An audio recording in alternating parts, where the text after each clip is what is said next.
पूरी दुनिया में 1100 रिलीजन है। भाई साहब 1 घंटे अगर अपना फोन अपना साइलेंट कर लें तो आनंद आएगा। पूरी दुनिया में कुछ कोई एक रिलीजन बताइए भारत के रिलीजन को छोड़ के। याद रखिएगा, धर्म एक है, रिलीजन 1100 है। 1100 रिलीजन में 4 हमारे यहां पैदा हुए, जैनिज्म, बुद्धिज्म, सिखिज्म, बाकी बाहर पैदा हुए। तो एक तो हमारे रिलीजन और विदेशी रिलीजन में अंतर है। धर्म और रिलीजन में तो जमीन आसमान का अंतर है।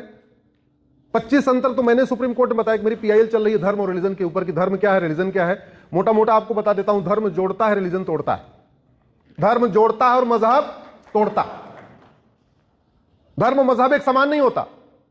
भारत में सुप्रीम कोर्ट से जो गड़बड़ियां हुई हैं वो केवल इसलिए हुई है कि हमारे सुप्रीम कोर्ट के पहले प्रिवी काउंसिल था। प्रिवी काउंसिल के जज सारे अंग्रेज हुआ करते थे। अंग्रेजों को धर्म और रिलीजन का अंतर नहीं पता था। उसके बाद गलती इसलिए होगी, जो शुरुआत में हमारे सुप्रीम कोर्ट के जज बने उनके फादर कॉन्वेंट एजुकेटेड थे, अंग्रेजों के समय में बैरिस्टर थे, वो बाद में जज बन गए, उनको भी धर्म और मजहब का अंतर नहीं पता था। ये बताइए, हिरन और भेड़िया में अंतर होता है कि नहीं होता? जोर से बोलिए जरा। है तो दोनों जानवर। आम और बबूल में अंतर होता है कि नहीं? है तो दोनों पेड़। लेकिन हमारे संविधान की व्याख्या करने वालों ने यह भूल किया। उन्होंने कहा हिरन भी जानवर है, भेड़िया भी जानवर है, इसलिए article 14 equality before law, equal protection of law, जितना खाद पानी हिरन को देना है उतने खाद पानी भेड़िया को देना है।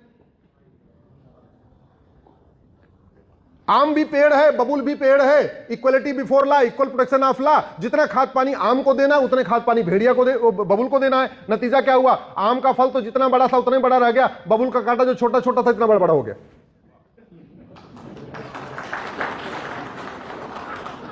तो यह भूल हुई है भारत में। उस भूल को ठीक कराना है। उस भूल को ठीक कराने के लिए मैंने इंजीनियरिंग छोड़ के वकालत किया। सही बता रहा हूं आपको।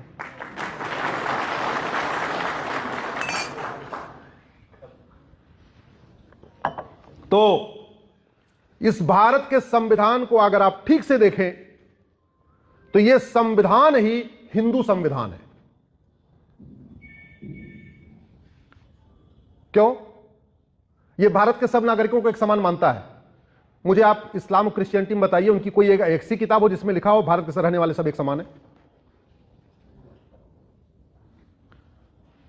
इक्वलिटी, हिंदुत्व सिखाता है इक्वलिटी, हिंदुत्व सिखाता है जस्टिस, हिंदुत्व देता है लिबर्टी ऑफ थॉट, हिंदुत्व देता है लिबर्टी ऑफ बिलीफ, हिंदुत्व देता है लिबर्टी ऑफ फेथ, हिंदुत्व देता है लिबर्टी ऑफ वर्शिप, हिंदुत्व कहता है नेशनल यूनिटी, हिंदुत्व कहता है नेशनल इंटीग्रेशन, हिंदुत्व देता है आपको स्वतंत्रता, हिंदुत्व देता है आपको संप्रभुता, हिंदुत्व आपको सोचने की आजादी देता है, बोलने की आजादी देता है, लिखने की आजादी देता है, तर्क करने की आजादी देता है। शास्त्रार्थ की परंपरा में तो कितने सालों पहले भारत में रही है।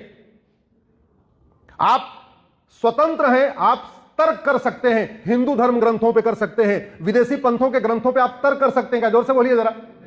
नहीं कर सकते।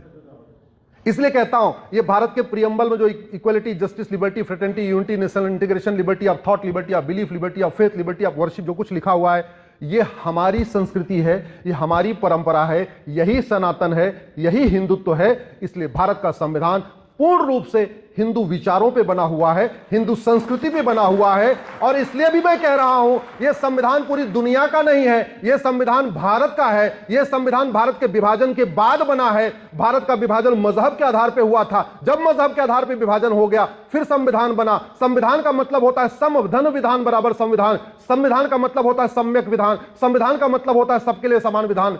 इसलिए भारत का संविधान पूरी तरीके से सनातन और हिंदुत्व के विचारों पे है। भारत का संविधान उन्हीं विचारों को आगे बढ़ाता है जो स्वामी विवेकानंद जी चाहते थे। भारत का संविधान उन्हीं विचारों को आगे बढ़ाता है जो वीर सावरकर जी चाहते थे, गुरु गोलवलकर जी चाहते थे।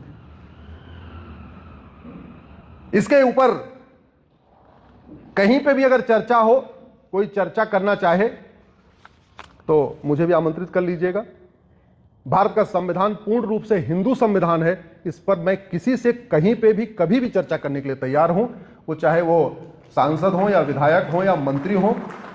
और इस बात पे भी चर्चा करने के लिए तैयार हूं कि भारत का संविधान वेद, पुराण, मनुस्मृति से निकला हुआ है। मैं आर्टिकल वाइज आर्टिकल आपको बता दूंगा कि भारत के संविधान का कौन सा आर्टिकल मनुस्मृति से लिया गया, कौन सा आर्टिकल किस उपनिषद से लिया गया, कौन सा आर्टिकल किस वेद से लिया गया। क्यों आपको बता रहा हूं? जब पूरी दुनिया में लोगों को कपड़ा पहनना नहीं आता था, तब हमारे देश में कोडिफाइड लॉ था जिसमें वस्त्र पहनना है, किसको कैसा पहनना, यह लिखा हुआ था। जब पूरी दुनिया में लोग नंगे घूम रहे थे, भोजन करना नहीं आता था, भोजन बनाना नहीं आता था, कच्चा खाते थे, उस समय हमारे पास एक कोडिफाइड लॉ था जिसमें पूरी व्यवस्था लिखी थी। उसमें 12 चैप्टर है और उस चैप्टर में जुडिशियल सिस्टम भी लिखा है, राजा के डूज एंड डोंट लिखे हुए हैं, प्रशासनिक व्यवस्था भी लिखी हुई है, शिक्षा व्यवस्था भी लिखी हुई है। जब पूरी दुनिया में महिलाओं के प्रति कैसा भाव रखना चाहिए यह कहीं लिखा ही नहीं था, उस समय भारत में लिखा गया था, यत्र नारस्तु पूज्यते रमन्ते तत्र देवता। जहां नारी की पूजा होती है वहां देवता निवास करते हैं।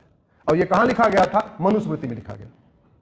जब पूरी दुनिया में लोगों को लिखना पढ़ना बोलना नहीं आता था, सोच ठीक से समझ नहीं पर जंगली जीवन जी रहे थे, तब हमारे ग्रंथों में लिखा था जननी जन्म भूमिश्च स्वर्गादपगिरीयसी। जब पूरी दुनिया में लोगों को कुछ पता ही नहीं था, तब हमारे यहां भूगोल पढ़ाया जाता था। पूरी पृथ्वी गोल है, earth is round, earth is circle, यह हमारे यहां विषय था। कुछ लोग तो आज भी धरती को चपटी मान के बैठे हुए। पूरी दुनिया में मानव को किस विचार के साथ आगे बढ़ना चाहिए, जब कहीं कुछ नहीं लिखा था, तब हमारे यहां लिखा हुआ था सर्वे भवन्तु सुखिनः सर्वे सन्तु निरामया। यह हमारे यहां लिखा हुआ था। सर्व मंगल मांगल्ये शिवे सर्वार्थ साधिके, यह हमारे यहां लिखा हुआ था। इसलिए अगर कोई यह सोच रहा है कि हमने तो 10 देशों से नकल करके बना लिया संविधान, तो उसको गलतफहमी है। जिन 10 देशों से हमने नकल किया, उन 10 देशों ने हमारी नकल किया हुआ था। चूंकि हमारे संविधान निर्माताओं में ज्यादातर लोगों को संस्कृत पढ़ना नहीं आता था, उसमें संविधान निर्माताओं में बहुत कम लोग थे जो वेद पुराण के एक्सपर्ट थे, जिन्होंने मनुस्मृति पढ़ी थी। तो उन्होंने बहुत आसान था कि भाई अंग्रेजी में संविधान बनाना था, अंग्रेजी में संविधान 10 देशों का बना हुआ था, वहां से पढ़ के कॉपी पेस्ट करना आसान था, तो वहां से उठा के ले लिया। मानव इतिहास में सबसे पहले यूनिफॉर्म एजुकेशन सिस्टम भगवान श्री राम के परदादा राजा रघु ने लागू किया था कि सब एक साथ पढ़ेंगे। जब लोग लिखते पढ़ते नहीं थे तो यहां यूनिफॉर्म एजुकेशन सिस्टम था। पूरी दुनिया में सबसे पहले यूनिफॉर्म सिविल कोड लागू करने वाले भगवान श्री राम है। कभी चिंतन नहीं हुआ इसके ऊपर। जब पूरी दुनिया में पॉलीगैमी थी, लोग बहुविवाह किया करते थे, उस समय चक्रवर्ती नरेश श्री रामचंद्र जी ने कितने विवाह किए? जोर से बोलिए जरा। लक्ष्मण जी ने कितना विवाह किया? भरत जी ने कितना किया? शत्रुघ्न जी ने कितना किया? यह संयोग नहीं था, यह प्रयोग था। यह नीति लागू हुई थी एक पति एक पत्नी की। रामायण उठाइए, वाल्मीकि रामायण उत्तरकांड में जाके पढ़िए, जहां राम राज्य का वर्णन है वहां लिखा हुआ है। जब पूरी दुनिया में कितने बच्चे होने चाहिए इसके लिए कोई सिस्टम नहीं बना था, कोई पॉलिसी नहीं बनी थी, तो एक कोडिफाइड लॉ बन गया था भारत में। भगवान श्री राम के कितने बच्चे? जोर से बोलिए जरा। लक्ष्मण जी के, भरत जी के, शत्रुघ्न जी के। यह संयोग नहीं था, यह प्रयोग था। हम दो, हमारे दो, पूरी पृथ्वी पर सबसे पहले कहां लागू हुआ? भारत में। इसलिए पूरी दुनिया में गुड गवर्नेंस का जो बेस्ट मॉडल कहा गया है वो क्या कहा गया है? राम राज्य। इसलिए जब संविधान बन रहा था तो पंडित महावीर त्यागी ने उठ के कहा था भारत के संविधान का लक्ष्य है राम राज्य की स्थापना। ऐसे कुछ लोग थे जो वेद पुराण उपनिषदों के ज्ञाता थे संविधान सभा में भी, तो उन्होंने कोट करने की कोशिश किया है। बाद में सुप्रीम कोर्ट के कुछ एक जजमेंट भी आए जहां पे हिंदुत्व को परिभाषित किया गया। जस्टिस अनिल दवे को चूंकि संस्कृत के विद्वान थे, जब सुप्रीम कोर्ट के जज बने तो उन्होंने बहुत सारे जजमेंट में अपने मनुस्मृति को कोट किया, उपनिषदों को कोट किया, उसको कोट किया। तो अब राम राज्य है क्या? दैहिक दैविक भौतिकता पर राम राज नहीं कहूं व्यापा, यही तो राम राज्य है। सब नर करहि परस्पर प्रीति, चलहि स्वधर्म निरसुत नीति। अल्प मृत्यु नहीं कौनो पीरा, सब सुंदर सब विरुद्ध शरीर। और नहीं दरिद्र को दुखी न दीन्हा, नहीं कोई अबुद्ध न लक्षण हीना। ये जो राम राज्य का पूरा वर्णन है, आएगा कैसे? आएगा कैसे? इसके लिए संविधान में फंडामेंटल राइट बना, डायरेक्टिव प्रिंसिपल बना, फंडामेंटल ड्यूटी बनी, 3 कैटेगरी बनी, विधायिका, कार्यपालिका, न्यायपालिका, एक चौथी फिर बाद में और बना दी गई जिसको कहते हैं खबरपालिका। ये हुआ, चारों को बैलेंस करके भारत में राम राज्य स्थापित करेंगे। तो राम राज्य स्थापित क्यों नहीं हो पा रहा है? राम राज्य क्यों नहीं आ रहा है? समस्या क्या है? इस पे आप चिंतन की जरूरत है। मुझे लगता है जिस स्तर तक जागरूकता आ चुकी है, अब हमें उससे आगे बढ़ने की जरूरत है। पहले तो हमें शब्दों पर समझना चाहिए। संविधान का अगर संधि विच्छेद करें तो क्या हुआ? समधन विधान। बराबर संविधान, यानी सबके लिए एक समान विधान। क्या भारत में संविधान चल रहा है क्या? जोर से बोलिए जरा। हिंदू के लिए अलग विधान, मुस्लिम के लिए अलग विधान, पारसी के लिए अलग विधान, ईसाई के लिए अलग विधान। तो सबसे पहला हम सब लोगों का लक्ष्य होना चाहिए भारत में वास्तव में संविधान लागू करना। अच्छा, संविधान तो बाद में लागू करेंगे, पहले यह सोचो हम स्वतंत्र हैं कि नहीं है। स्वतंत्र का संधि विच्छेद करिए, क्या हुआ? स्वतंत्र, स्वयं का तंत्र। स्वयं मतलब सेल्फ, तंत्र मतलब सिस्टम। तो पहले स्वयं का तंत्र तो डेवलप कर ले, सेल्फ सिस्टम तो डेवलप कर ले। मुझे लगता है संघ का जो सबसे प्रमुख लक्ष्य है, जो आजकल पंच परिवर्तन में बताया भी जा रहा है, स्व का बोध। पंच परिवर्तन में अगर जो चर्चा आजकल चल रही है, स्व का बोध, सबसे पहले स्वयं का तंत्र डेवलप करें। नाम गुलामी के, निशान गुलामी के, कुरीतियां गुलामी की, कुप्रथाएं गुलामी की, शिक्षा गुलामी की, पुलिस व्यवस्था गुलामी की, प्रशासनिक व्यवस्था गुलामी की, न्यायिक व्यवस्था गुलामी की, टैक्स व्यवस्था गुलामी की, व्यापार व्यवस्था गुलामी की, चुनाव व्यवस्था गुलामी की, सारी व्यवस्था गुलामी की। दुनिया में सबसे पहला यूनिवर्सिटी हमारे पास नालंदा तक्षशिला, और हम गुलामी ढोरे। क्यों? क्योंकि हम मानसिक रूप से गुलाम हो गए, और गुलाम इस कदर हो गए, इस तरीके से हो गए, उस गुलामी में मजा आ रहा है, कोई फर्क ही नहीं पड़ रहा। इसीलिए मुझे लगता है ये लगातार हिंदू सम्मेलन की कल्पना की गई है, पूरे देश में हिंदू सम्मेलन करना है, पंच परिवर्तन की चर्चा करना है, कुटुंब प्रबोधन, स्व का भाव, पर्यावरण संरक्षण, सामाजिक समरसता, सब पे अपना अपना अलग अलग चिंतन करना है। अब आप ये बताइए, कोई आपके घर पे आए, आप कमजोर हैं, आपको मारे पीटे और लूटे और बहन बेटी से बलात्कार करे, और बलात्कार करने के बाद जाते समय आपके पिताजी की नेम प्लेट हटा के अपनी नेम प्लेट लगा के चला जाए। कुछ दिन के बाद आप सक्षम हो गए और वो लुटेरा भाग गया।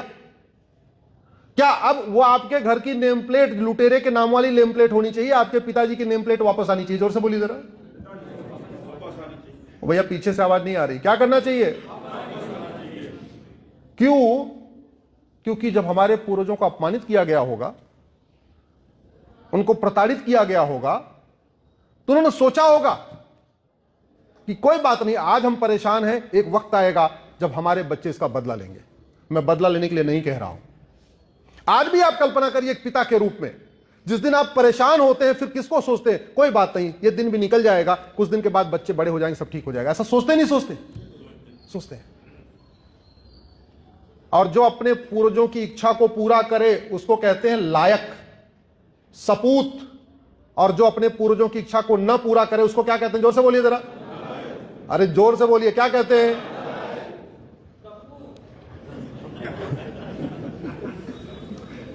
तो अब हमें कपूत और सपूत को आइडेंटिफाई करना है, हमें लायक और नालायक को आइडेंटिफाई करना है। सारे लायक मिलना है, सारे सपूत को मिलना है, और जितने भारत में कपूत बैठे हैं, जितने नालायक बैठे हैं, इनको या तो सपूत बनाना है या इनको कुछ क्या करना है। चलो जो इच्छा हो कर लेना, मैं नहीं बोलूंगा।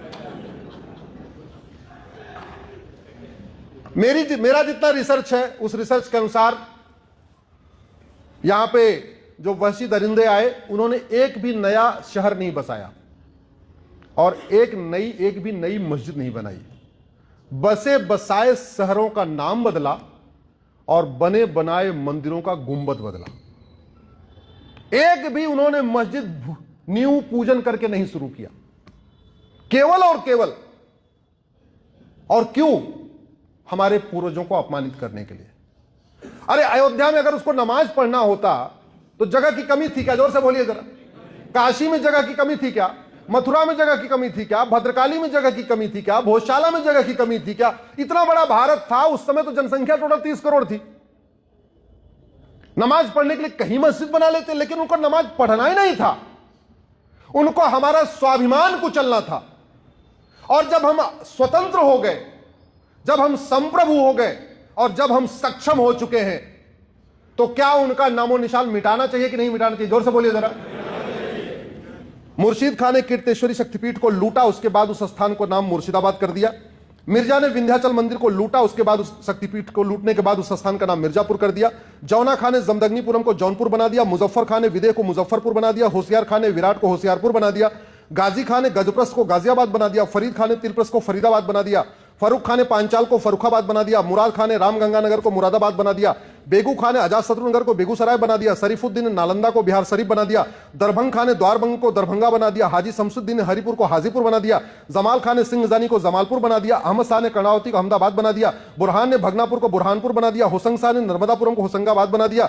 अहमद शाह अब्दाली ने अंबिकापुर को अहमदनगर बना दिया। तुगलक ने देवगिरी को तुगलकाबाद बना दिया। उस्मान अली ने धारासी को उस्मानाबाद बना दिया। फरीद खान ने मोकलहार को फरीदकोट बना दिया। मुजफ्फर खान ने लक्ष्मीनगर को मुजफ्फरनगर बना दिया।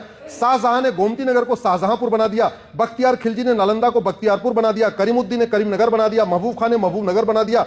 मीर अली जाफर ने अलीपुर बना दिया। भाग्यनगर को हैदराबाद बना दिया। इंदौर को निजामाबाद बना दिया। भिटौरा को फतेहपुर बना दिया। हरिगढ़ को अलीगढ़ बना दिया। अंबिकानगर को अमरोहा बना दिया। आर्यमगढ़ को आजमगढ़ बना दिया। जसनौल को बाराबंकी बना दिया। गाजीपुर को गाजीपुर बना दिया। ऐसे 1000 से ज्यादा ऐसे हमारे बसे बसाए शहर थे, उनको उन वहशी दरिंदों ने नाम बदल के अपने नाम पे कर लिया। क्या वो नाम जारी रहने चाहिए? जोर से बोलिए। अब समाधान क्या है? एक तो एक एक नाम बदलते रहो। एक एक नाम बदलेंगे, 1000 नाम है, 1000 साल लग जाएंगे।